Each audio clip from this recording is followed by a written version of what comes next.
전능하사 천지를 만드신 하나님 아버지를 내가 믿사오며 그 외아들 우리 주 예수 그리스도를 믿사오니 이는 성령으로 잉태하사 동정녀 마리에게 나시고 본디오 빌라도에게 고난을 받으사 십자가에 못 박혀 죽으시고 장사한 지 사흘 만에 죽은 자 가운데서 다시 살아나시며 하늘에 오르사 전능하신 하나님 옆에 앉아 계시다가 저리로서 산자와 죽은 자를 심판하러 오시리라.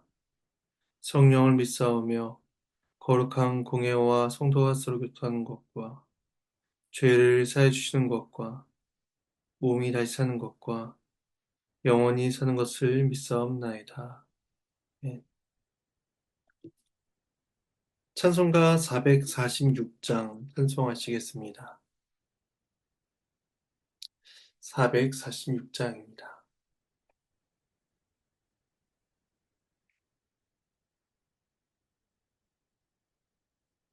1절과 4절을 찬송하시겠습니다. 함께 찬송합니다. 주 음성 외에는 참 기쁨 없도다. 날 사랑하신 주 늘 계시옵소서. 기쁘고 기쁘도다. 항상 기쁘도다.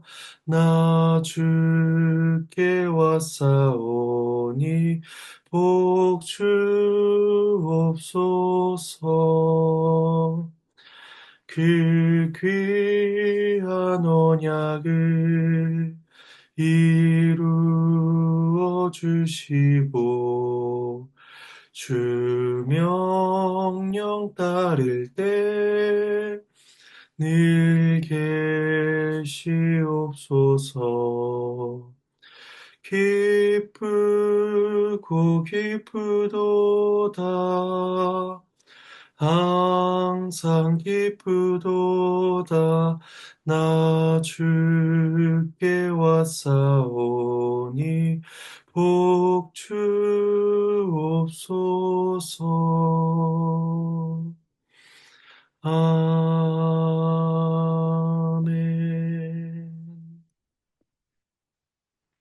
네, 함께 보실 말씀은 호세아 6장입니다. 호세아 6장 1절에서 11절까지 말씀입니다. 호세아 6장 1절에서 11절까지 말씀. 네, 어, 말씀을 봉독해 가는 가운데 봉독하겠습니다. 1절에서 3절 말씀은 이제 호세아가 이스라엘 백성들을 향해서 권고하는 장면으로 시작을 합니다. 말씀을 봉독하겠습니다. 오라 우리가 여호와께로 돌아가자. 여호와께서 우리를 찢으셨으나 도로 낫게 하실 것이요 우리를 치셨으나 싸매어 주실 것임이라. 여호와께서 이틀 후에 우리를 살리시며 셋째 날에 우리를 일으키시리니 우리가 그의 앞에서 살리라.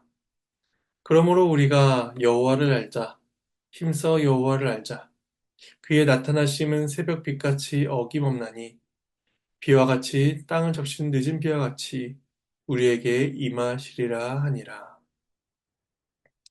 선지자는 이스라엘 백성들을 향해서 회개를 촉구하며 두 가지를 권고합니다. 하나는 여호와께 돌아가자는 것이고 다른 하나는 여호와를 알자는 것입니다. 먼저 1절과 2절에서는 여호와께 돌아갈 것을 권면합니다. 현재 이스라엘은 여호와를 떠난 상태입니다. 마치 고멜이 남편 호세아를 떠나 다른 남자에 갔던 것처럼 이스라엘은 여호와를 떠나 바알과 여러 우상들을 섬기고 있었습니다. 그러므로 그들은 원래 그들이 있어야 할 자리로 돌아가야만 합니다. 죄로 가득한 그들의 역사를 생각한다면 자신들의 잘못과 책임을 너무 가볍게 여기는 것이 아닌가, 여호와께 돌아가는 것은 너무 염치 없는 행동이 아닌가 이렇게 생각될 수 있지만 결코 그렇지 않습니다. 하나님은 긍휼과 자비가 무한한 분이시기 때문입니다. 하나님은 이미 신명기 율법을 통해서 이러한 은혜를 그들에게 약속해 주셨습니다. 신명기 32장 39절에 이렇게 말씀합니다.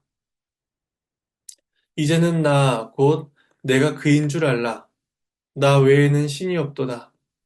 나는 죽이기도 하며 살리기도 하며 상하기도 하며 낫게도 하나니 내 손에서 능히 빼앗을 자가 없도다. 호세아 선자는 하나님의 말씀을 기억하며 하나님께 돌아가면 산다 라는 것을 지금 강조하며 가르치고 있는 것입니다. 비록 그들이 죄로 인해 지금은 찢겨졌고 매맞음을 당했을지라도 하나님은 그들을 낫게 하시고 맞은 곳을 싸매어 주실 그러한 은혜와 자비가 충만한 분이다라고 말씀하고 있는 것입니다. 그러므로 여호와께 돌아가자라는 이 촉구는 염치 없는 행동이 아니라 하나님의 선하심에 대한 굳건한 믿음을 반영한 표현이다라고 할 수 있는 것입니다. 또한 여호와는 낫게 하실 뿐만 아니라 그들을 살리시고 일으켜 주실 것입니다. 이틀과 셋째라는 이 두 번째 날과 셋째 날이라는 표현은 온전히 죽어 있는 시간을 뜻한다라고 볼 수가 있습니다. 죽음으로 모든 소망이 끊어져 버린 그때라도 하나님은 회복을 베푸신다는 것입니다. 그렇게 된다면 이스라엘은 여호와 앞에서 살게 될 것입니다. 더 이상 하나님을 떠나지 않고 하나님만 섬기고 예배하는 여호와 앞에서 그 새 삶을 시작하게 되는 것입니다. 그리고 선자의 두 번째 촉구는 여호와를 알자라는 것입니다. 하나님만이 유일한 소망이 되신다라는 것을 아는 자들은 이제 하나님을 알아야 됩니다. 하나님이 어떤 분이신지를 알아야 합니다. 하나님께서 언약 백성에게 원하시는 것이 무엇인지를 알아야 하고 자신의 삶의 방식을 하나님의 가르침에 맞추어 가는 일이 필요합니다. 이것이 얼마나 중요한지 선지자는 여호와를 알자, 힘써 여호와를 알자라고 두 번이나 강조하고 있습니다. 그래서 선지자는 여호와를 아는 자들에게 하나님께서 그렇다면 어떻게 나타나시는가 그것을 말씀합니다. 먼저 그의 나타나심은 새벽빛 같다라고 표현합니다. 이 표현은 문자적으로는 그의 나오심은 새벽빛같이 일정하다라고 이렇게 번역할 수가 있습니다. 그러니까 여호와께서 나오시다라는 것은 앞서 5장 15절에서 여호와께서 자신의 자리로 돌아가시는 것과 대조를 이룹니다. 5장 15절에서 이렇게 말씀을 합니다. 그들이 그 죄를 뉘우치고 내 얼굴을 구하기까지 내가 내 곳으로 돌아가리라 이렇게 말씀하고 있습니다. 이스라엘의 죄 가운데 거하자 하나님께서는 자신의 거처로 돌아가십니다. 이스라엘에게 이것은 어두운 밤을 의미합니다. 반대로 그가 나오신다, 그곳에서 나오신다라는 것은 구원과 회복을 뜻합니다. 따라서 어두운 밤이 지나면 반드시 새벽빛이 나오는 것처럼 하나님의 은혜가 베풀어질 것임을 가르쳐 주고 있는 것입니다. 또한 두 번째 표현은 하나님의 나오심은 늦은 비와 같다라고 표현합니다. 비가 내려야 메마른 땅에 곡식이 자라고 또 늦은 비가 내려야 수확을 앞둔 농작물들이 충실하게 여물어 갈 수가 있습니다. 이처럼 여호와의 나오심은 메마르고 척박한 이스라엘을 소성케 해주실 것입니다. 따라서 이스라엘이 살 길은 여호와께 돌아가며 여호와를 아는 것 이것뿐입니다. 하지만 선지자의 권고와는 달리 이스라엘의 응답은 전혀 나타나지 않습니다. 우리가 여호와께 돌아가겠다. 우리가 그를 힘써 알겠다라는 이스라엘의 반응은 전혀 나타나지 않고 있는 것이죠. 그 대신에 이스라엘을 향한 하나님의 말씀이 주어집니다. 먼저 4절에서 6절은 하나님께서 그들에게 원하셨던 것이 무엇인가 이것을 말씀하며 이스라엘의 죄악됨을 드러내십니다. 말씀을 봉독하겠습니다. 에브라임아 내가 내게 어떻게 하랴? 유다야 내가 내게 어떻게 하랴? 너희의 인애가 아침 구름이나 쉬 없어지는 이슬 같도다. 그러므로 내가 선지자들로 그들을 치고 내 입의 말로 그들을 죽였노니 내 심판은 비처럼 나오느니라. 나는 인애를 원하고 제사를 원하지 아니하며 번제보다 하나님을 아는 것을 원하노라. 하나님께서 이스라엘 역사 속에서 율법과 선제들을 통하여 그들이 죄로부터 돌이키기를 바라셨습니다. 하지만 그들은 지속적이고 반복적으로 하나님의 말씀을 무시하며 죄를 고집해 왔습니다. 이런 상황에서 하나님은 에브라임과 유다를 향해서 내가 너에게 어떻게 하면 좋겠느냐 라고 그렇게 탄식하며 그 마음을 표현하십니다. 하나님께 가장 먼저 언급하시는 것은 그들의 인애의 상실입니다. 인애는 언약 관계에 있는 언약 당사자들 간의 신실함, 사랑, 충성을 이렇게 나타내야 된다는 것을 의미합니다. 따라서 인애가 없다라는 것은 언약 관계를 저버린 것과 같다라고 볼 수 있습니다. 근데 그들의 인애는 아침 구름이나 쉬 없어진 이슬과 같다라고 하나님께서 말씀하십니다. 앞서 여호와의 나오심은 새벽빛과 같고 때에 따라 내리는 비와 같다라고 말씀하면서 하나님은 은혜를 베푸신다라고 그렇게 말하였는데 이제 표현되는 이스라엘의 인애는 곧 사라져버리는 아침 구름이나 이슬에 불과하다라고 표현됩니다. 그러니 이스라엘의 인애는 너무나 보잘것없는 인애입니다. 하나님은 영원토록 신실하게 그들을 대하셨지만 그들이 하나님께 표현한 그러한 사랑과 신실함은 너무나 일순간에 끝나버리는 것과 같았습니다. 그러므로 하나님께서는 그들을 심판하실 것입니다. 하나님 먼저 선제들을 보내서 정죄와 경고의 메시지를 전하셨습니다. 그리고 마치 하나님의 입에서 칼이 나가는 것처럼 이스라엘 백성들을 심판하셨습니다. 하나님의 심판은 비처럼 나와서 이스라엘 안에 있는 모든 죄의 어둠을 물러나게 할 것이며 또 그들 안에 숨겨져 있던 죄악들을 다 드러나게 하실 것입니다. 심판을 말씀하신 그 하나님께서는 6절에서 심판의 이유가 무엇인지를 밝혀주십니다. 하나님은 인애를 원하고 제사를 원하지 않으며 번제보다 하나님 아는 것을 기뻐하신다라는 것이죠. 이스라엘은 열심히 제사와 번제를 드렸다 라고 그렇게 항변할지 모릅니다. 하지만 제사와 번제가 인애와 하나님을 아는 지식을 대체할 수는 없습니다. 그들이 심판을 받는 것은 예배 의식 자체의 문제가 아니라 그런 예배가 존재했느냐 안 했느냐의 문제가 아니라 하나님을 향한 사랑과 하나님을 아는 지식이 있는가 그러지 못하다라는 것에서 오는 것이었습니다. 사실 그들의 이스라엘 태도는 이방 사람들의 모습과 그들의 종교의식과 별반 다를 바가 없었습니다. 왜냐하면 이방 사람들은 적절한 제의 행위와 그 신들에게 드릴 예물을 가지고 간다면 그 신들을 만족시킬 수 있다라고 생각했습니다. 하지만 하나님께서는 그런 분이 아니십니다. 하나님은 살아계셔서 그들의 신실함, 사랑, 충성, 그런 인애를 원하시는 인격적인 분이셨습니다. 그러므로 이스라엘 행태는 하나님의 심판을 받기에 충분했습니다. 그래서 7절부터는 언약을 파기한 이스라엘에 대해서 10절까지 말씀을 하고 있습니다. 말씀을 봉독하겠습니다. 그들은 아담처럼 언약을 어기고 거기에서 나를 반역하였느니라. 길르앗은 악을 행하는 자의 골이라 피 발자국으로 가득 찼도다.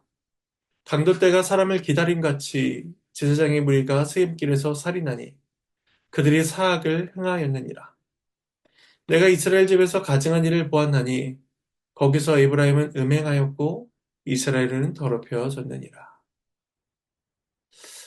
먼저 7절에 대해서 아담을 언급하고 있는데 이에 대해서 학자들은 두 가지로 해석을 합니다. 하나는 이것을 아담을 지명으로 봐야 한다는 것입니다. 그래서 8절과 9절에서 길르앗, 세겜이라는 지명이 나오는 것을 볼 때에 아담 역시도 그런 유사한 표현으로 지명으로 보는 것이 자연스럽다. 그래서 그들이 당시에 잘 알고 있던 그런 지역에서 하나님을 어기는 그런 행위, 언약을 어기는 행위를 했다. 라고 보는 그것이 첫 번째 견해입니다. 또 다른 하나는 이 아담을 첫사람 아담으로 봐야 한다는 것입니다. 이스라엘 죄가 아담이 언약을 어긴 것과 유사하기 때문에 하나님께서 그 첫사람 아담을 언급하셨다라고 보는 견해입니다. 이 두 가지 중에 어느 하나로 명확히 정할 수 없지만 핵심은 분명합니다. 이스라엘이 하나님과의 언약을 어기고 여호와께 반역했다라는 것이죠. 그래서 이어지는 8절과 9절은 또한 그 구체적인 사례가 언급된다고도 볼 수 있습니다. 길르앗과 세겜에서 행해진 죄악들을 말씀하시죠. 길르앗과 세겜은 이스라엘에게 주어진 6개의 도피성이 있었는데 그 도피성 중에 2개였습니다. 그러니까 무고한 생명을 보호하기 위해서 선택된 이 성읍들에서 도리어 피 발자국과 살인이 가득하게 되었다라고 말씀합니다. 게다가 세겜길에서 살인을 저지른 자들은 일반 백성이 아니라 제사장들이었습니다. 몰래 숨어 기다리다가 무고한 사람들을 죽이는 강도 때처럼 제사장들이 그러한 사악한 일을 행하였다라고 책망하십니다. 하느님께서 이처럼 그들 안에서 행해지는 모든 가증한 일들을 다 바라보고 계셨습니다. 그들의 음행은 여호와를 떠나 우상을 섬긴 것을 의미하고 있는데 이로써 그들은 죄로 인해 더럽혀졌으며 부정한 자들이었습니다. 이스라엘은 부정하여 하나님 앞에 받아들여질 수 없는 자들이었으며 언약 공동체의 자리에서 떨어져 나가야 마땅한 자들이었습니다. 따라서 그들에게 남은 것은 심판뿐이었습니다. 그런데 하나님의 심판은 그 이스라엘, 북이스라엘에게만 국한된 것이 아니었습니다. 마지막 11절은 유다에게, 남유다에게 닥칠 그 심판도 말씀하시면서 오늘 말씀이 맞춰지게 됩니다. 마지막 말씀 봉독하겠습니다. 또한 유다여, 내가 내 백성의 사로잡힘을 돌이킬 때에 내게도 추수할 일을 정하였느니라. 하나님의 말씀입니다. 하나님께 감사합니다. 하나님은 북이스라엘이 저지른 죄악을 책망하시는 것으로 그치지 않고 유다를 향해서도 말씀하십니다. 농부가 낯을 휘둘러 곡식을 베듯이 하나님께서 추수할 일을 정하셨다라는 것입니다. 그 언약에 신실하지 않은 자들에게 주어질 것은 심판뿐이죠. 네, 한 가지 모호한 표현은 내가 내 백성의 사로잡힘을 돌이킬 때에 라는 것입니다. 이 돌이킨다는 것은 회복을 말씀하시는 것 같고 또 추수한다는 것은 심판을 의미하는 것이기 때문에 두 가지가 충돌하는 것 같습니다. 그런데 이 내가 내 백성의 사로잡힘을 돌이킬 때라는 표현은 내일 볼 7장 1절의 표현과 유사한 것으로 볼 수 있습니다. 7장 1절에서는 하나님께서 그들의 사로잡힘을 돌이키려는 그러한 의도를 가지고 계시지만 그들의 죄로 인해 그렇게 할 수 없다라는 그러한 것을 표현하십니다. 따라서 선하신 하나님께서는 백성들을 향한 사랑으로 용서하고자 하시지만 그럴 수 없을 정도로 북이스라엘과 남유다의 죄가 가득했다라는 것을 오늘 본문 11절에서도 강조하고 있다라고 볼 수가 있습니다. 그래서 하나님께서는 언약에 신실하지 않은 자들에게 주어질 심판을 말씀하시면서 오늘 말씀이 맞춰지게 됩니다. 말씀을 정리하겠습니다. 우리는 그리스도 안에서 새 생명의 은혜를 누리고 있는 자들입니다. 그렇다면 우리는 우리의 삶에서 하나님께서 원하시는 인애와 하나님을 아는 것이 풍성히 나타나고 있는지를 돌아보아야 할 것입니다. 따라서는 날마다 주께로 나아가야 할 것이며 또 여호와를 힘써 알기 위해서 애써야 할 것입니다.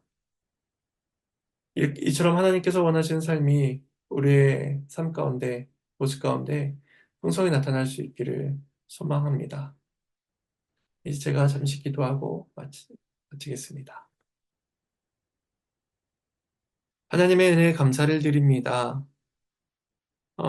죄로 인해 타락한 그 이스라엘 향해서 여호와께 돌아가자. 그러면 주께서 낫게 하실 것이다 라고 말씀하며 또 여호와를 알고 힘써 알자 라고 말씀함으로써 죄 가운데 있는 이스라엘에게 원하시는 하나님의 바람이 무엇인지를 생각하게 하심에 감사를 드립니다. 지금 우리는 그리스도 안에서 구원을 받았고 새로운 피조물로서 주 앞에 살아가지만 여전히 우리에게는 연약함이 있고 여전히 우리에게는 옛사람의 모습들이 계속해서 나타남을 바라보게 됩니다. 그런데 우리가 이 말씀을 기억하며 주께로 날마다 나아갈 수 있도록 도우시고 주를 아는 일에 힘쓰며 성령 하나님의 은혜를 구하며 살아가는 매일매일의 날들이 될 수 있도록 도와주시옵소서. 감사를 드리옵고 이 모든 말씀 예수님의 이름으로 기도합니다. 주님께서 가르치신 기도로 마치겠습니다. 하늘에 계신 우리 아버지여 이름이 거룩히 여김을 받으시오며 나라가 임하시오며 뜻이 하늘에서 이루어진 것 같이 땅에서도 이루어지리이다. 오늘 우리에게 일용할 양식을 주시옵고 우리가 우리에게 죄 지은 자를 사해 준 것 같이 우리의 죄를 사해 주시옵고 우리를 시험에 들게 하지 마시옵고 다만 악에서 구하시옵소서. 나라와 권세와 영광이 아버지께 영원히 싸움나이다.